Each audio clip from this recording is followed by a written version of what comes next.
Hello, viewers. You're watching the Car Sim and Race Driver Show. Make sure you subscribe and also subscribe to Super GT because that's my channel and it's almost as good as this one.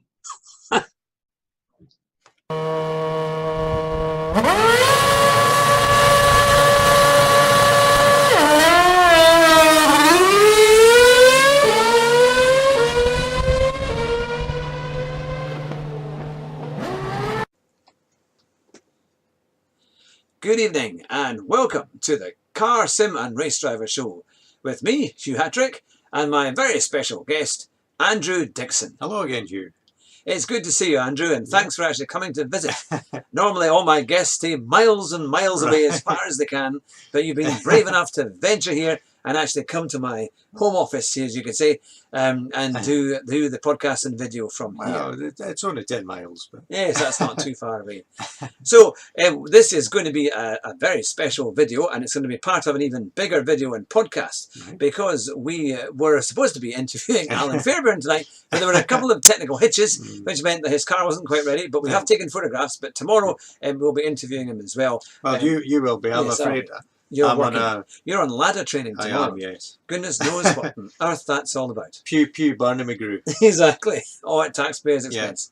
But we've had, it's been an interesting few weeks, haven't we? Because the last time we were on the show together, it was a completely different show. Yeah. It was called the Cardio Advisor show, wasn't it? And then I was on holiday, then you were on holiday. Aye, so we've done a good few thousand miles between us, but we're back safely and we're in the UK.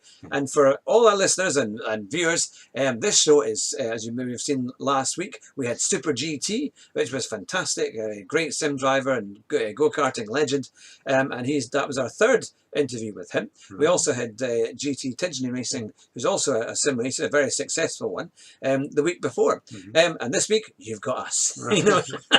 Are we sim racers? Well, we've had a go. I do GT Sport, and I managed to crash and actually not do particularly well, but it's good fun and we have a go. And I'm still on Super Mario. Yes, I'm trying to convince this man here to get the internet. Tell him to get the internet, then we can sort things out. But no, we are trying, and we're going to be doing lots more motorsport. But Andrew here is an expert in all things motor racing, especially local causes like the Jim Clark rally and things like that. And you've got a lot of classic Formula One knowledge, and I mean, really, it's like an encyclopedia.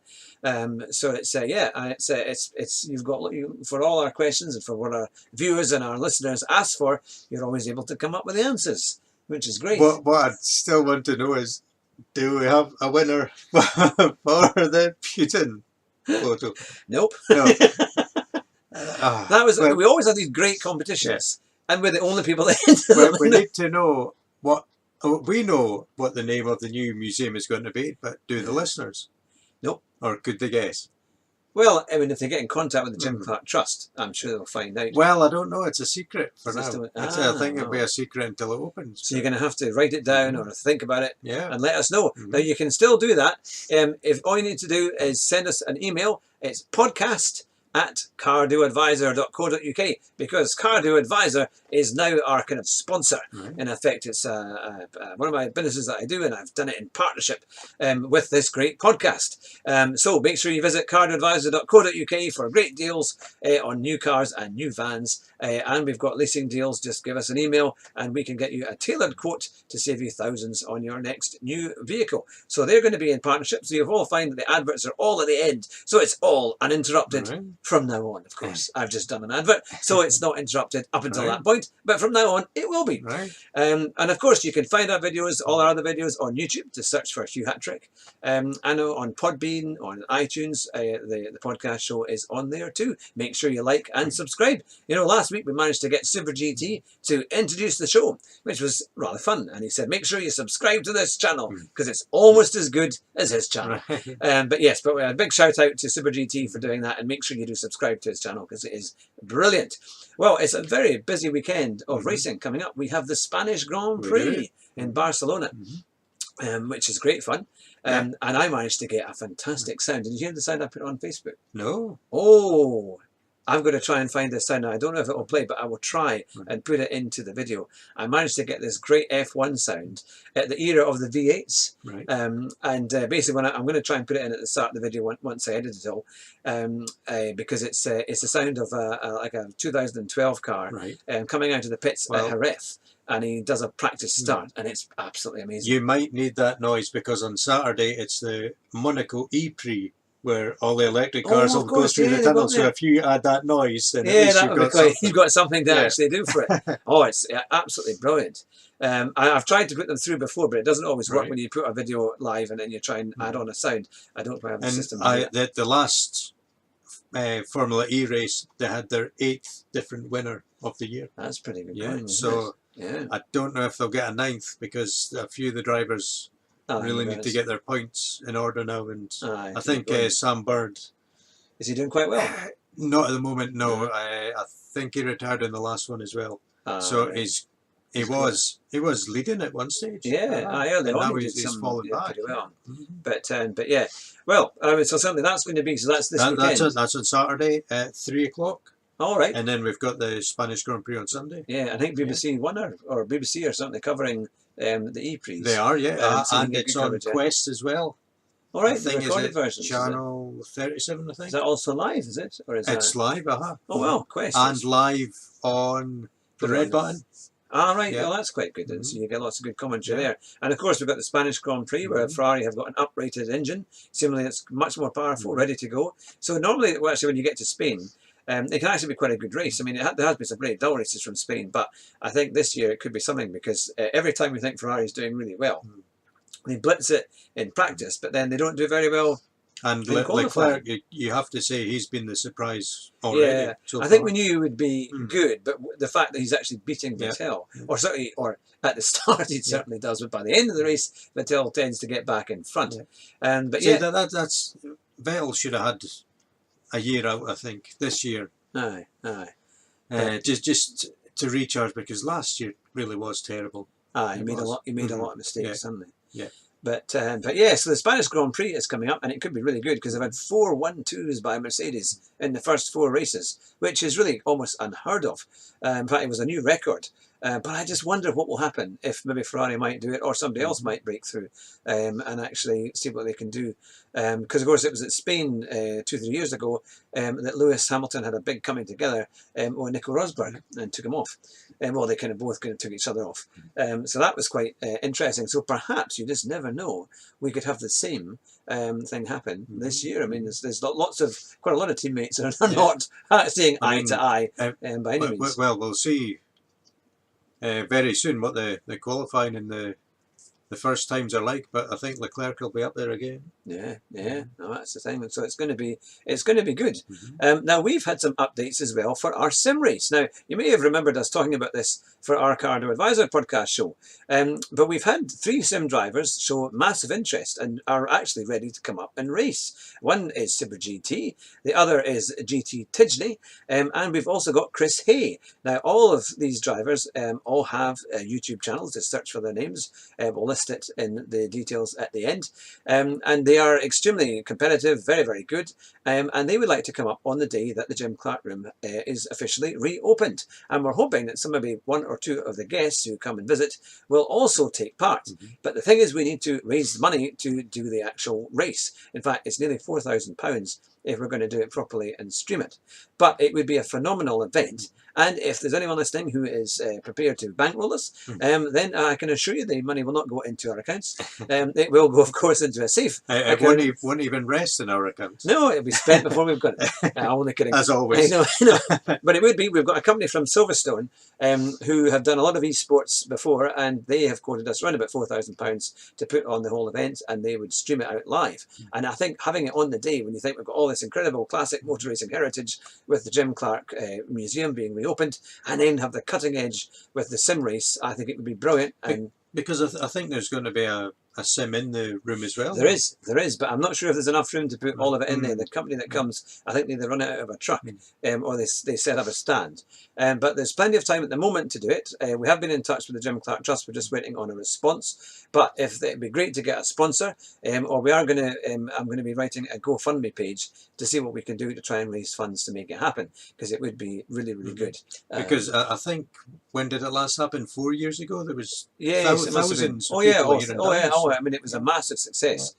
So it would be. I think we could raise money on the day if we actually put it on anyway. People would donate. I'm sure they would. After they raced along the road, there was nothing to do. It was packed 1 minute and then the rest. Everyone dispersed. So if we could have something after that, Yeah. if you've got a big race where you've got a live audience too, and it's going to be streamed, and you've got some of the top sim drivers in the country up there, and you can see it all in Duns. And Formula One and other drivers. Exactly. I mean, we may get David Coulthard or Dario Franchitti or others. Alan McNish, Jackie Stewart. So, and I think it would be an amazing event. We just have to try and put it together, but we need a check. So you need to go to our website at cardioadvisor.co.uk and donate. It can be from as little as just £2. It's the PayPal details there, so everything is secure, and we'll make sure that we put that money aside, of course, to raise money for the race to take place. And hopefully we'll be able to call it something like the Jim Clark Memorial Sim Race. And I think if we could do that once a year, every year on a particular date in the summer, or maybe during Reivers Week, which is our celebration week here in Duns, that would be absolutely fantastic. So we could do this in an actual Lotus on the computer.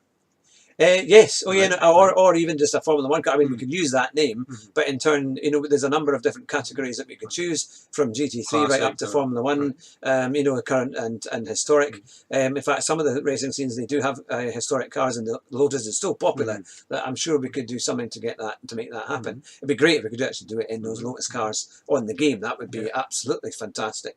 But yeah, so it would be brilliant. And the thing would be, we would give one lucky viewer or one lucky visitor a chance to be in that race. We would make sure we put aside, we'd have a couple of races on the day, maybe 3 or 4 at the very most. And you could have a chance to race against your heroes and legends on the day. So what about that? That's a prize that you can never get anywhere else. And that would be what we'd be trying to do to make it happen. And it could be a phenomenal event. Just imagine you're going to be sitting there with 4 other drivers or 3 other drivers. It could be Super GT, it could be David Coulthard, it could be Alan McNish, Dario Franchitti, and you could be racing against them, and what an experience that would be. And of course it would be live streamed as well, so all of your friends and family and potentially thousands of people could be watching you either beat them or being absolutely demolished. Well, that's what we would get if it happened to us. So yeah, so it could be great fun. If you're a Super GT fan, you could be sent to the Shadow Realm, never to return, because Super GT may well lap you. But I'm sure whatever happens, it would be great fun. Now, you might see in the background, there is, if I put up the right hand, or the other hand, that's it. There is a picture of Ayrton Senna in his Marlboro McLaren Honda. I got that actually it's a very cheap photocopy from Amazon. But it was the 25th anniversary of Senna's death last week. And it's kind of amazing to think that's 25 years ago, a quarter of a century, since really one of the best Formula One drivers, certainly one of the most loved or hated Grand Prix drivers, and I would say probably more loved than hated Grand Prix drivers, left us in a tragic situation. And of course we can't forget either the deaths of Roland Ratzenberger, 2 who died on the Saturday in the qualifying. But certainly Senna, I mean, did you follow him, Andrew? I mean, I actually seen him racing a Grand Prix in Donington the year before. How did it affect you 25 years ago? Well, that was the first Grand Prix I watched live. My goodness, that was a bit of a never again. It was one of those that would be left. That was. Goodness. I mean, I was interested in motorsport before then, but that was the first one I consciously sat down and watched. That was a sunny afternoon on a Sunday, because I remember it very well.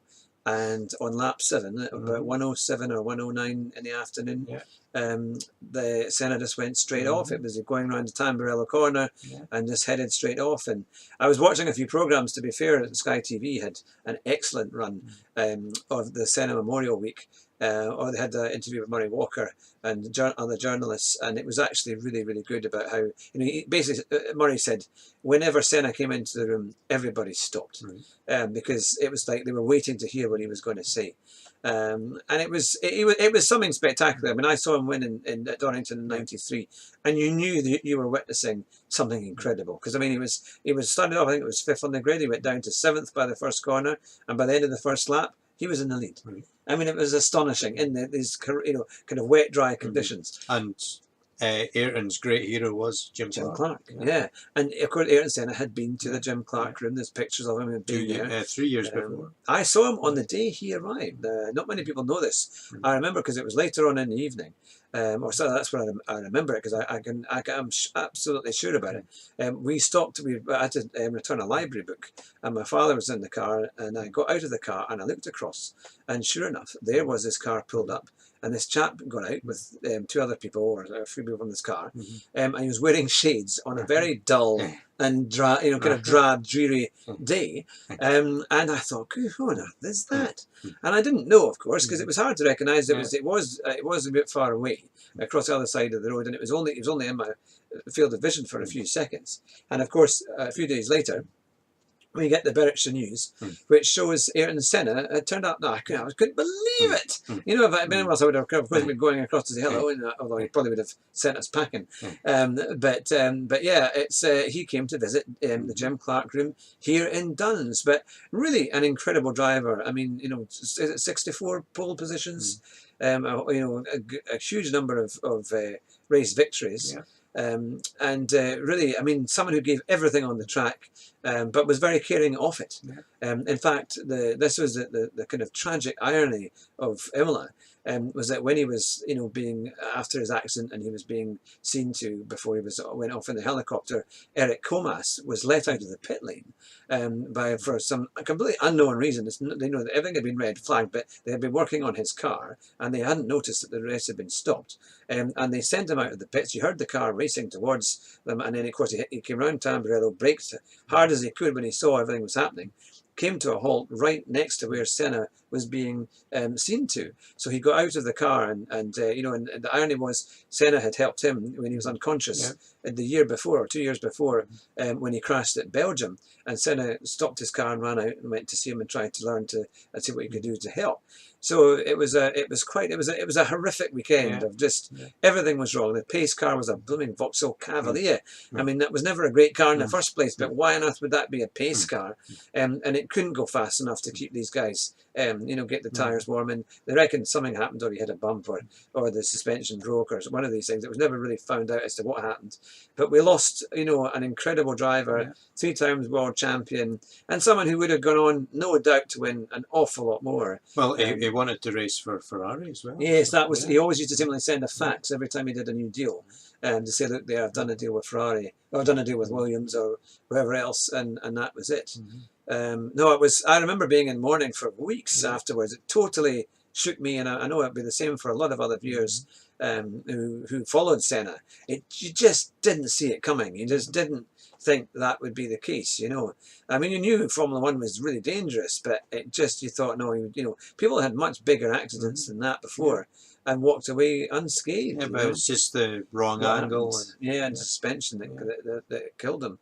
But no, and people think, what would he have done? We were caught short of, he was racing against Schumacher. He did a number of excursions with him and things, and that was an incredible battle. And really, you kind of felt Schumacher kind of was left off the hook after that, because you kind of felt that would have been his natural partner to or kind of competitor to compete with. Retired, so. Yeah, exactly. End of '93. So we were looking forward to this battle between Schumacher and Senna, and it was something we never really got to witness. I mean, obviously he had a very close battle with Hill, to be fair, certainly in '96, and 95 wasn't so good. They tended just to crash into each other then. But yeah, it was certainly it was one of those things we will never know as to what happened, and also to confirm that Formula One is very, very dangerous and things can go wrong. I mean, thankfully, in this day and age, it seems to be a bit better, although we did lose Jules Bianchi a few years ago. But that again, it seems to be like freak accidents that seem to be the thing that does it. But no, we would always love to hear from our viewers and our listeners. What was your thoughts on Senna? What would what was your kind of most memorable moments and your favourite moments from someone who really could, because can really mesmerise anyone. I mean, I remember buying all his videos on how to be a racing driver and his season documentaries and things, and you just watched them over and over again because they were so interesting, and also his great Christian belief, which came across on a number of videos, was something you just didn't get from any other driver. It was, I think that to me that's what made him stand out, because that's where his charisma came from. He was vulnerable, and now they never want to show any kind of vulnerability, but he would really show his weaknesses almost, or his honesty in his talks, which were really incredible. And I still can't believe that's 25 years ago that was the thing. But yeah, no. So that's really our segment on Senna, who you could talk to. You could do a whole program on that without any. But issue. Yeah, I do have some stuff, but I think we'll keep it dry for the next time when we can. Yes, get some technology up and running. Exactly. I'm going to have to get Andrew a laptop or something. We're going to have to search the charity shops and see what we can do and that to get him a cheap laptop from 1984 and that, so he can get steam powered. Yeah, exactly. So there you have it. It's a short video today, but that gives you roughly what we've been talking about for this week on the Car Sim and Driver Show. You're going to interview Alan. Exactly. I'll have a video interview for Alan, which I will put on the show, which is the Rust to Rome. So this is going to be a phenomenal interview, we hope. And we'll have pictures of the car. We'll have an interior shot as well. In fact, we may even get a little run in it. So that will be all. If he's cleaned it up from last year. I hope so. Yeah. I wasn't looking forward going into the back seat tonight. But yeah, oh well. I'm sure it'll be fine. Well, it's been great to speak to you, and we will obviously make this into a podcast as well, and we'll add the audio from Alan's interview tomorrow, and we'll put it all out. But have a wonderful week. Drive safely, as William Willard would say, and we will see you all very, very soon. Take care and good night. Bye for now.